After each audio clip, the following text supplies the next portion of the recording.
The Higher Ed Marketer podcast is sponsored by the Zemi app, enabling colleges and universities to engage interested students before they even apply. You're listening to The Higher Ed Marketer, a podcast geared towards marketing professionals in higher education. This show will tackle all sorts of questions related to student recruitment, donor relations, marketing trends, new technologies, and so much more. If you're looking for conversations centered around where the industry is going, this podcast is for you. Let's get into the show.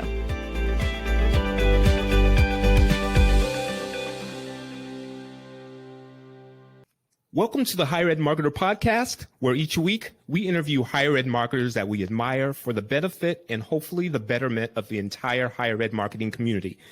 My name is Troy Singer, and I am here each week with Bart Kaler. And today we talk to Kathy Howell and Kathy Payne from Delaware Valley University, and our conversation is how to amplify the student voice for success. They not only give you the results of the big success that they have experienced over the past year, but they give you exactly how they reached it. And I think this is an episode that's not only going to be entertaining, but very informational and an episode that everyone can take something away from. I agree, Troy. This is like, if there's ever an episode that gives you a roadmap for success, I really feel like they do it. I mean, they kind of said, here's where we started, here's what we did, here's how we continued, and this is the success that we saw. And a lot of it has to do the things that we've talked about on several other episodes. And, without giving too much away, just pay attention. And this might be an episode that you actually, listen to a couple times and maybe even take some notes. So really excited to have this conversation for you. Here's our conversation with the Kathys. It is my pleasure to welcome Kathy Payne, VP of Enrollment Management, and Kathy Howell, VP of Marketing Communications from Delaware Valley University in Pennsylvania. And if one of the Kathys would give us a glimpse or introduction to Delaware Valley University. Sure. Thanks, Troy. This is Kathy Payne. So Del Val is a 4-year private university in Doylestown, PA. We have around 2,000 students. We have 25 undergraduate majors, 9 masters, a doctor of ed, a variety of adult education options. Interestingly, we were founded in 1896 as the National Farm School, based on the idea of science with practice. We're celebrating our 125th year, so it's a really exciting time.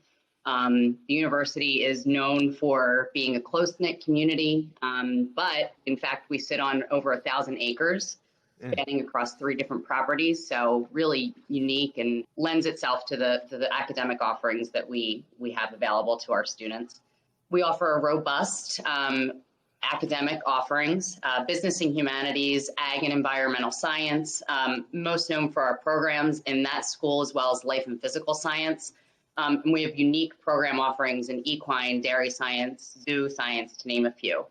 I joined Del Val in March of 2020, which was an exciting and wildly unique time in and of itself. And I'm lucky to have the partner that I do in Kathy Howe. So, and from this point forward, they will be better known as Kathy P and Kathy H. There you go. Along with Bart C and Troy S. So we don't feel alone. Got it. There you go. Exactly. So in our initial conversation with the Kathys, we identified, or I guess they admitted, although it's a wonderful university, there was some what we would call opportunities, and would love for you to share with our audience those opportunities for anything, just to set a foundation, because the solutions and the come up, as we'll call it, is what we really want to emphasize later in the episode. So if you would. So this is Kathy H. We really viewed 2 pretty big challenges that Kathy and I started working on essentially 2 years ago, because I also started in March of 2020. And the first one is name recognition and visibility. We're in a very crowded higher ed market here outside of Philadelphia. Our name, Delaware Valley University, gets confused a lot. People think we are in Delaware. We are not. We're in the Delaware Valley outside Philadelphia. And the second thing is that our really important point of differentiation, besides some of the unique programs that we offer, is our Experience 360 program. And as Kathy mentioned, that really started with our founding in 1896 on the basis of science with practice. And our founder, Rabbi Dr. Joseph Krosskoff, was really a visionary, because other schools, from what we can find in our research, were not looking at this idea of science with practice at that time. He was really a very formative thinker in a lot of ways. And a lot of schools now have experiential learning, but most of them have what's really an internship program. At Del Val, E360 is really something much more. It starts with the first day of class. It goes through all 4 years. Students actually are doing not only internships, but research, civic engagement, study abroad, various leadership opportunities, and they're really building their resume from day one. And this culminates in a co-curricular transcript that supports their preparedness and success beyond graduation. That's great. And I really love some of the things that you're doing, because one, I meet with so many different schools and we talk about, okay, tell me what's different about your school. How are you different? And the first thing, especially a lot of privates do about your size is, well, we're small college. We've got very intimate relationships between the professors and the students. Right. It's small class. Well, everybody does. That's how you're different from the big state schools. How are you different from the other 3,000 privates that are out there? Yep. And so I really applaud you for being able to articulate and differentiate yourself with this robust experiential learning program, because I think that, yes, some other schools have that, but the way that you describe it and articulate it, I think is so well done and it's thoughtful. And I applaud you on that, because I use that as an example for our listeners. Really, if you do have something as unique as E360, one, brand it. Okay. And that starts to separate it from, if you're just calling it experiential learning because everybody else calls it experiential learning, you're just going to be one of many. By calling it E360, I think it's a really good brand point. But I also think that just the idea that, being able to describe that is well done. So sorry, that was a long-winded way of saying nice job on that. Thank and then you. Also, I wanted to let you know that you're not alone with that visibility opportunity. I hear so many schools say, I'm tired of hearing we're the best kept secret. So many people use that, and well-meaning people, board members, other people. It's like, well, we're just the best kept secret. Maybe we should do something about that. Obviously, that's what you're working on, and would love to kind of learn more about how you are addressing that, because I think that the idea of, one, being able to describe yourself, articulate yourself, but now getting yourself out there. Let's talk a little bit about that. Troy, I know you've got kind of some questions about that. Actually, it flowed right into what I wanted to ask, and having them, now they've set the stage of the opportunities that they identified. What are some of the the improvements that have been experienced? So if you would kind of lead us down that path. Absolutely. As I've said to many trustees and my colleagues for quite a few months, this has been a really fun year. We actually implemented a new CRM, which, I'm not telling anybody here anything that they don't already know. The efficiencies that you gain from having a really slick, automated system that allows the team to focus on those relationships cannot be understated or overstated. We also are seeing really healthy numbers all throughout our funnel. So for fall 22, we have over 30% growth versus last year in apps accepted students. And we're currently sitting at the largest number of freshman deposits in 6 years, roughly a 20% increase over last year and nearly 28 versus the year prior. Additionally, and this goes to, I think, the visibility question, we have deposits right now from 7 states where we had none last year: Colorado, Michigan, Ohio, Hawaii. We also have deposits from more local counties where none existed last year. So not only are we sort of broadening our visibility outside of our core market, but we're getting into different areas within the core market, which I think is really important for us. We have strong academic quality, nice bell-shaped curve with the class. I've been trying to poke holes and find, what's going to go wrong, and I've yet to do it. And we actually hit our goal as of May 1, which was wildly exciting for this campus. So it's great. That's really exciting, and congratulations on that. I know a lot of schools are not in the same boat. But I think that goes back to the intentionality that I hear in your voice, and what Kathy H. has been talking about, is that being able to describe yourselves, being able to articulate that, and be able to take advantage of opportunities that come along. I mean, it's one of those things that, there's a lot of different ways, and a lot of schools are trying different ways. I mean, everybody's, looking at what's that silver bullet, and there's not a silver bullet. I mean, let's just be honest with that. I mean, there's a lot of hard work that goes up to setting the table for something to happen, which I think that you guys did a lot of, but obviously something came along that you then also took advantage of. Tell us a little bit about that. We talk a lot about it on the show. Schools are really struggling today to make the same ad spend work. CPMs are up 89% year over year on Facebook and Instagram. Our college clients are no longer looking for rented audiences. They're looking for an owned community where they can engage students even before they apply. This is why Zemi has become so crucial for our clients. With over 1 million students, close to 10,000 five-star ratings, consistently ranked as one of the top social apps, and recently one of Apple's hot apps of the week, there simply isn't anything out there like it, and we have seen it all. Zemi not only provides the best space for student engagement, but the most unique and actionable data for their 160 college and university partners. We know firsthand from our clients that Zemi is a must-have strategy for Gen Z. Check them out now at colleges.zemi.com. That's colleges.zeemee.com. And yes, tell them Bart and Troy sent you. So, and I'll start, Kathy, please jump in. Back in spring of, actually, no, it would have been fall of 2020, we were approached by the producers at the college tour. And after some initial conversations with their producers, and then obviously a follow-up conversation with Kathy H., we basically went to the president and said, we can't say no to this and sleep at night. So from there, we went on to really get into the project. Kath, please.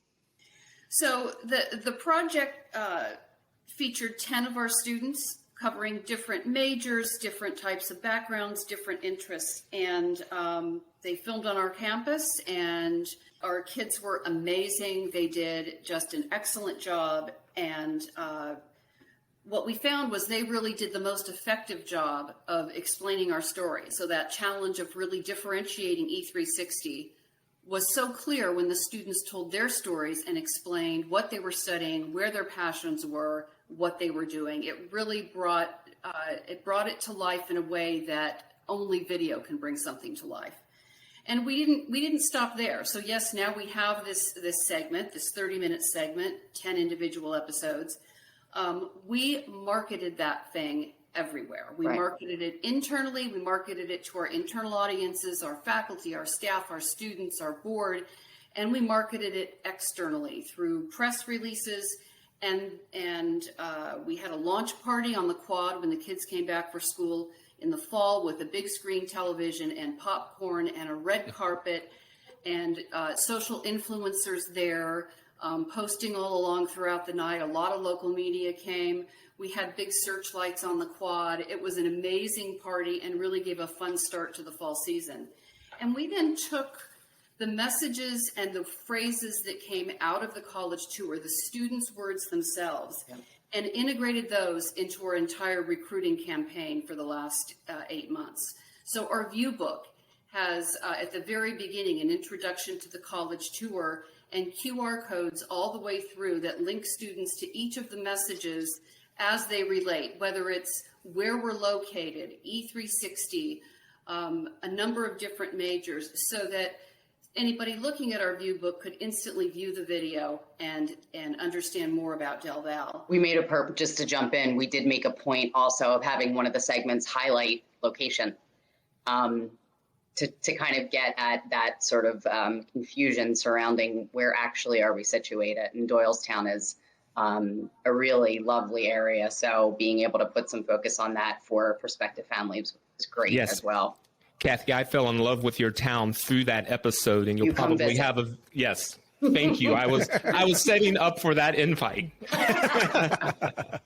We then took the phrases the students used, things like be a wildlife warrior, best decision I ever made, and a great place to call home, and integrated those into an outdoor campaign with pretty extensive use of buses and billboards in our core market area.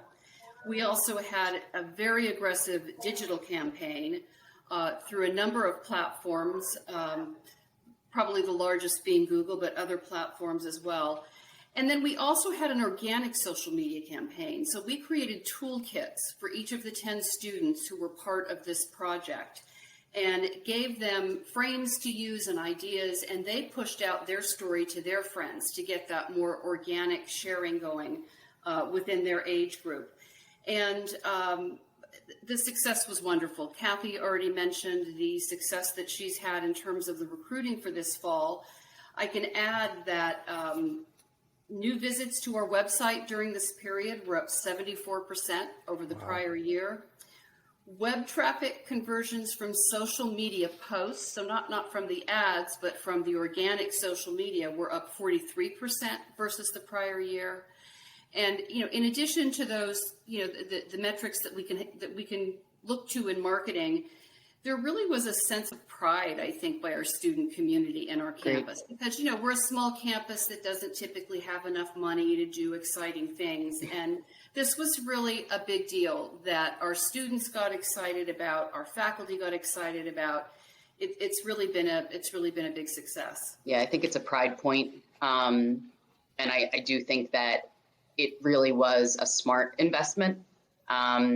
And it didn't stop at sort of the production. I mean, the production value of the episode is, it's pristine, right? But It doesn't stop there. We heavily used all the different collateral that we received, A-roll, B-roll, I mean, the drone shots of our beautiful campus, the list goes on and on. So ROI, while difficult to define in a very succinct or distinct way, heavy usage of the collateral, I mean, it paid for itself already. Yeah, and just to bring context to this, I think I'm so excited about everything you talked about. I mean, I could probably talk for another hour about some of the points you made. But I think just to bring context to our listeners, in case you haven't heard some of the other episodes, we worked with Alex Boylan, one of the executive producers of the college tour. And you can go back and listen to that episode. But, basically they're going around different campuses and just kind of addressing that problem of how can people experience more campus college visits without actually physically going there. And so it's actually a streaming television show that streams on Amazon Prime and several other outlets. And I think that the thing I really like about this that I kind of want to point out, and we've talked to a couple other folks, I think Lindsay Nyquist from Fort Lewis, they were the first episode of the college tour. And we were the bookends of the season 1. Yeah. And so they're on season 3 or 4 now, and up to 50 or 60 different tours. But I think the thing that's important for me to point out to everybody, because I mean, there's only so many episodes that the college tour is going to be able to do. And so whether or not you have them come on your campus, that's a different discussion, and we're not necessarily doing that. But what I wanted to point out is that you guys, and you used the word investment, you invested in what you had done. So you had them come on, and had you only done that and had they put that on Amazon Prime, there would have been a handful of people that would have watched it, would have learned about you, and would have understood it. But what you did is you amplified that into so many more things, which I, again, applaud you guys. You're kind of doing everything that we've been talking about on this higher ed marketing podcast, in the sense that, you took the quotes, you took the student stories, you took what was going on in there from the voices of the students, who sometimes we forget they're the best representatives of our school. Why we're here. Yeah. Yeah. And sometimes I laugh that people will say, what do you think we ought to do, Bart? Well, I'm a 52-year-old, white male. I don't know. We need to talk to your students and find out what they are liking, and I can give you the channels and give you the direction, but don't ask me to know what's trending on TikTok right now to make a big impact. Nor I. Yeah. And so I think that it's such a wonderful thing. And so, we'll talk more about it as we go along, but I just, I really think, and I just want to kind of keep bringing that home to our listeners, is that, yes, you've got these tools that you've invested in. how can you amplify them and get every last bit of juice out of them? Yeah. I think that's part of the key. And is that kind of what you feel like? I mean, as you look at the success, it's not the fact that you guys just signed up for the college tour. It's everything that you did after that. It's a true statement. It was the full integration. I mean, it was the partnership between enrollment management and marketing. It was campus wide, quite honestly. There was local pride that stemmed from it. But the biggest takeaway for me was what we just talked about, and that the students are the reason that we're here. Who better to serve as an ambassador for the actual student experience, whether it's academic or social, inside or out of the classroom? They're it. Yeah. They are it.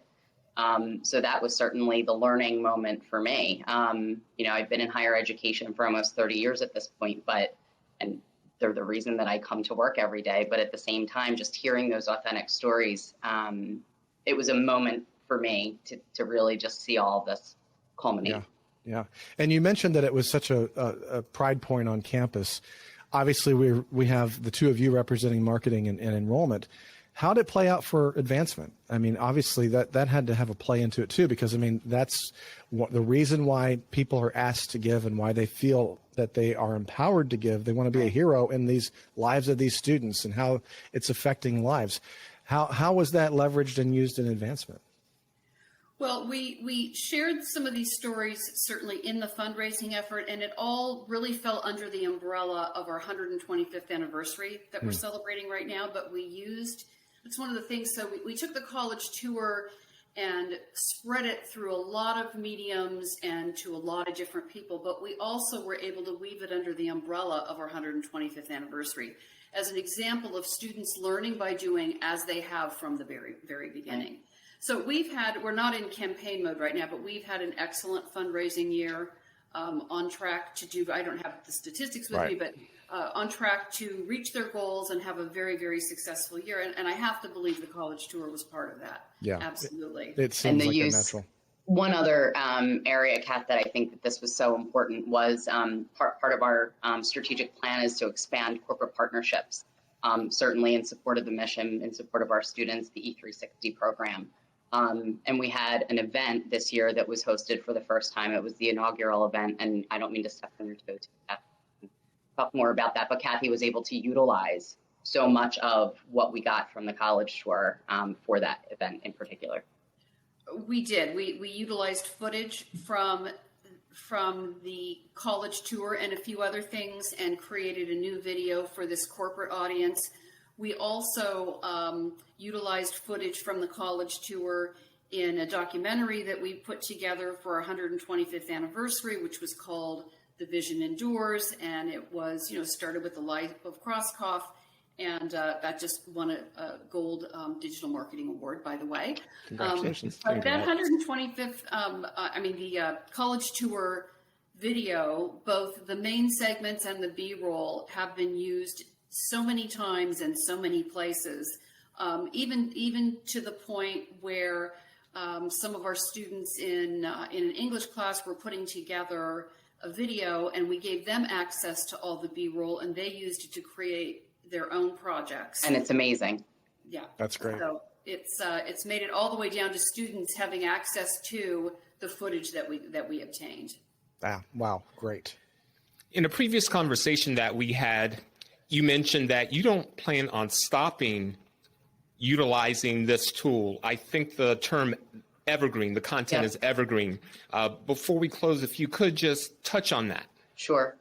I think it was really important for us, regardless of when these students ultimately graduate, right? It was really important for us when defining the segments to hit on, what is and will remain really important for our prospective student families to know about Delaware Valley University. And honestly, I have visions of doing more and building on this, right? We're going to continue to incorporate and fully integrate it. Obviously, it's going to morph and change over the years. But these students, again, their stories, that is what prospective students and their families want to hear. That is it. I have big ideas about doing outcomes, right? Visiting with these students that were in the segments after graduation. Where are you now? What's going on? Kathy and I had a fantastic conversation just yesterday about, we sort of have a different toolkit now, having gone through this process, right? What can we do in-house? How can we change the way that we are creating our new and additional collateral, sort of using that as the guardrails for us? Right. Getting back to, again, those student voices and driving it home, I think has been a huge game changer for us. And I don't plan to stop that anytime soon. Great. Thank you for sharing. As we bring the episode to a close, we'd like to ask you if you have either a final thought or maybe a piece of advice that you could offer to others that you've learned from this experience, that they don't have to have had the college tour on their campus, but you know that they could benefit from doing. Well, I think what we've already talked about here, my biggest piece of advice was let your students tell your story. And you don't have to bring in a Hollywood crew to do that. Yeah. It's great if you can, but you can still have your students tell your story. They're the best ambassadors that you're going to have, and they're the ones who can really explain what it's like to be a student on your campus, and share that with prospective students. So that's what I would recommend. Yeah, and I think certainly we started this by saying what a great partnership that the Cathys have. But I think that that's hugely important. Operating in silos serves no one. Integrating on all fronts, I think there's halo effects to be gleaned. We talked about a little bit about development. We talked about enrollment management, brand reputation. The importance of that relationship cannot be overstated. So I'm very lucky and blessed to have Kathy as a partner to do that. Right back at you. Well, thanks, girlfriend. What a great way to end our episode. For anyone that would like to reach out and ask you questions about what we've talked about today, what would be the best way for them to contact you? I'll give you my email, Kathy, Kathy, .Payne, Payne, @delval.edu. And the other Kathy, Kathy, Kathy, Howell, Howell, @delval.edu.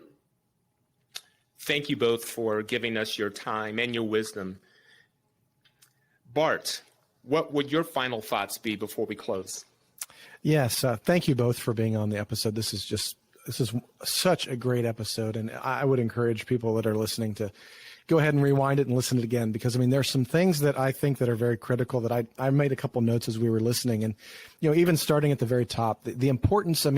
If all we talked about was just how to create differentiation for your institution so that you could articulate that and create brand around that, the idea of naming and claiming that E360 and being able to articulate it as well as you do, that could have been an episode in and of itself. And so that's such an important part to kind of think about and to look at. And I think that we glossed over it. It was only probably 20 seconds of this entire episode was the idea of you took the time to actually upgrade your CRM. We did. And the idea of, automate things so that you can relate. So many schools, especially enrollment management, we end up pushing so much paper. We end up just kind of checking boxes. I made those 50 voicemail calls. But the idea that you're actually spending time in those relationships and building that trust, that's so critical. And having a CRM that can do a lot of that automation is critical. And again, could have been another whole episode just on that. Call me. But also, I think that I'm sorry, Kathy, you're getting ready to say something? But I think that the idea too, just to kind of get back to kind of what the core of this episode was about, was this idea that you're not going to be able to have, every campus cannot have the college tour and a Hollywood crew come on and do what they did. But I think that you heard in this episode, there's basically a recipe that they're using that's success. It's hearing the students speak, helping them tell that story, and utilizing the things that they're saying and the way they're saying it in your marketing to really kind of amplify that out. And I think that that's one of the ways that, again, look at the script, look at the recipe, follow the recipe and apply it to your own school. Again, you might have a small school. I know there's several colleges that I work with that are very small, under 500 students. there are a lot of things in this episode that you can do, that you can learn, and it's giving voice to your students, and that's going to be able to create some of that evergreen content. And I'm really excited about that. And again, we've talked on a couple other episodes. Troy, I remember the episode we had with the University of Kentucky about the importance of the partnership between enrollment and marketing. I can't overestimate that, or overstate that, I should say, in the sense that you can see in this episode and see the success of the numbers that have been talked about in this episode, of just how critical it is that enrollment and marketing work hand in glove and work out success.